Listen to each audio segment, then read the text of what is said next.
Welcome to Method of the Meadness. I'm Burley Mullins, and today we turn to Google.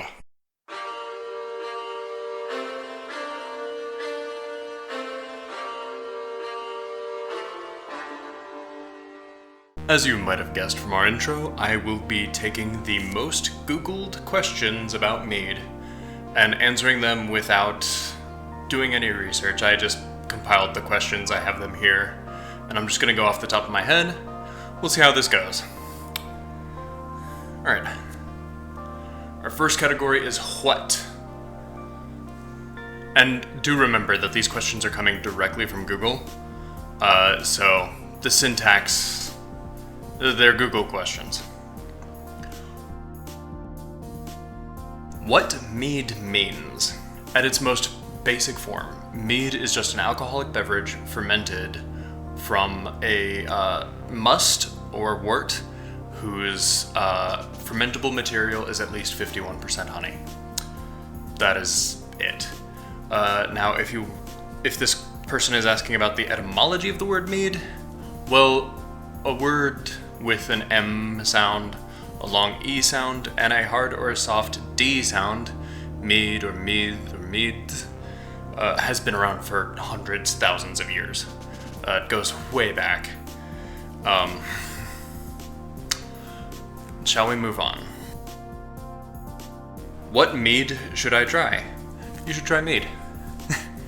No, but for real, you just need to think about what you like in terms of, do you like fruity flavors? Do you like, those, types of cocktails? Do you like spices? Do you like dry or sweet things? There are many different ways to break down where you should start into mead. If you're coming from beer, you might respond well to the session meads, the ones that come in cans. You might not. So that's actually a pretty personal question, one that I can't really answer in depth in this sort of format. What mead tastes like? Okay, this is also a very broad question. The mead that I have here tastes very different from every other mead I've ever had. The videos for this one will be right up there. But it can be sweet, it can be dry. You can almost assuredly smell the honey on it, no matter how dry or sweet it is. That's one of the magics of mead. But as for what it tastes like, that really varies from mead to mead. What's mead made of? Now, as I mentioned in the first answer, mead is made of at least 51% honey, at least in terms of the fermentable materials. But beyond that, it's open season. You want to put tea in your mead? Do it. It's fine. Do you want to make a beer mead hybrid? There's a word for that even. Go for it. It's, the world is your oyster. Mead is made of so many different things. It's wild, it's deep, it's broad, it's a wonderful subject to dive into. The next category is. Is mead gluten-free? Mostly, yeah. But if you see a braggot or bracket, depending on your location in the world and whether or not your Meadmaker likes the words that are less used, it might not be. Braggot is a mead that is made with grains. Could be barley, could be wheat, could be rye, could even be, some of the gluten-free grains as well. So, it should say on the bottle. Is mead sweet? It can be. It can also be bone dry. It's just however the Meadmaker made it. And I think that's kind of wonderful. Is beer sweet? Can be. Is mead wine? Legally, yes. In terms of, zoning requirements for making meads, laws that apply to meads, you use the laws that apply to wine. Legally, mead is a wine, but it is its own thing, and quite possibly predates wine. There's a big fight about that. Is mead good? Yeah, there are bad meads, of course, but that's actually more down to personal preference, more so than any objective reality. Some meads that I consider bad, some people love. It's one of the beauty things of it. But yeah, mead, I think, overall is good. Is mead carbonated? It can be. I actually have already made a sparkling mead on this channel. If you haven't checked that out, the playlist will be right up there. And it can either be carbonated through a secondary fermentation in the bottle, where the yeast provides the carbonation, or it can be put into a keg and carbonated through pressurized CO2 tanks.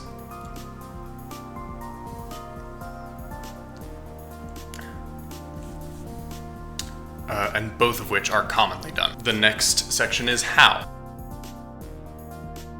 How mead is made.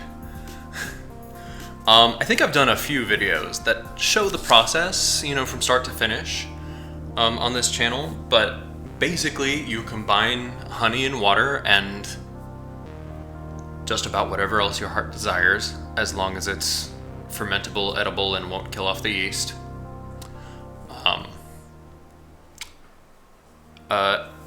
And you include the yeast and probably some sort of nutrient. It's not necessary, it just helps. And let it sit.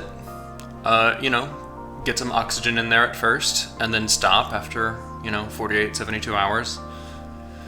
Until the yeast is fully propagated, and then let it go.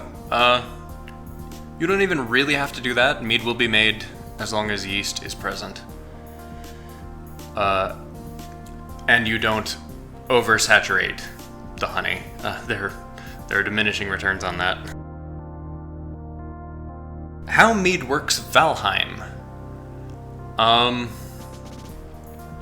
actually got clips of that in the videos I did for this.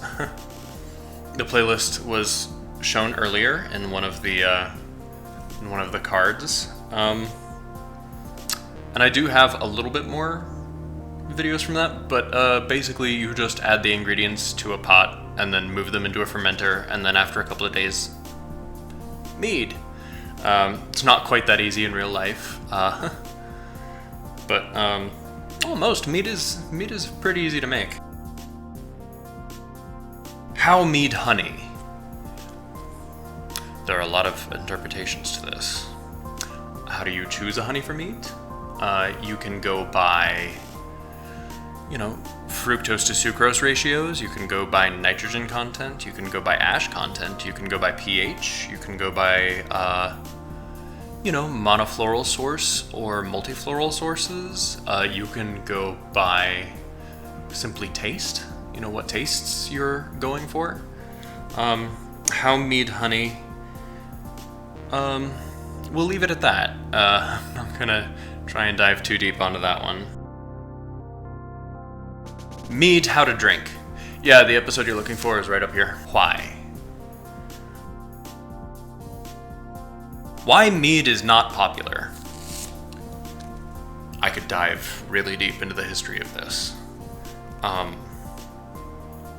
But it all boils down to, even in the modern times, honey is a very expensive fermentable material. It is still the most expensive fermentable material commonly in use in commercial brewing. That's really what it boils down to. Mead's expensive to make.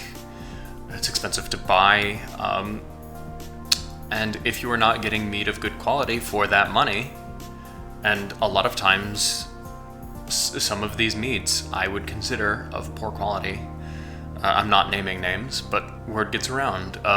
There's a lot of preconceptions about mead, about it being just terribly sweet, possibly just because of the fact that it's made from honey, or it was hard to ferment to full dryness back in the day using wild yeasts. We'll find out about that later in upcoming videos. Like if you want to see more of that. But a number of reasons. And it used to be seen as, and in many ways it actually still is seen as, a very like bougie drink, for the reason that it was very expensive. It was seen as aspirational, through history, more so than everybody was drinking mead. So the popularity that mead is beginning to see is not exactly ahistorical, but it's partially due to advances in beekeeping and brewing techniques. Why mead is good? Just how it's made. Mead is good for a number of reasons. The ingredients you use, the techniques and methods that you use to make it. Mead's real good. Why mead is beer? It isn't unless it is. And what I mean by that is a braggot, which we talked about earlier, either refers to a mead, so 51% or more of honey, that also has grain, or a beer, 51% or more of grain, that also includes honey. The word is used interchangeably. And while technically the one that refers to a beer that also has honey is not actually a mead, it shares name with a mead. So it's not a beer, but in some cases it kinda is. Why mead degas? So, I had mentioned this earlier. You get the oxygen into the fermentation in the early stages to get for the aerobic cycles that yeast go through to propagate before they're ready to just go straight into full-on alcohol production, which will ultimately kill them in this process, unfortunately. But after you get it fully propagated, you don't want any gas in there. Not any oxygen. Carbon dioxide's heavier than air, and it'll keep out the oxygen unless you disturb it.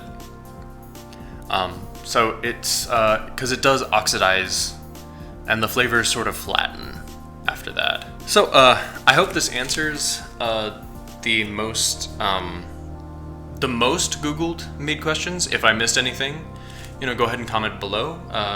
Include your own mead questions. Did I get anything wrong? I am not an expert.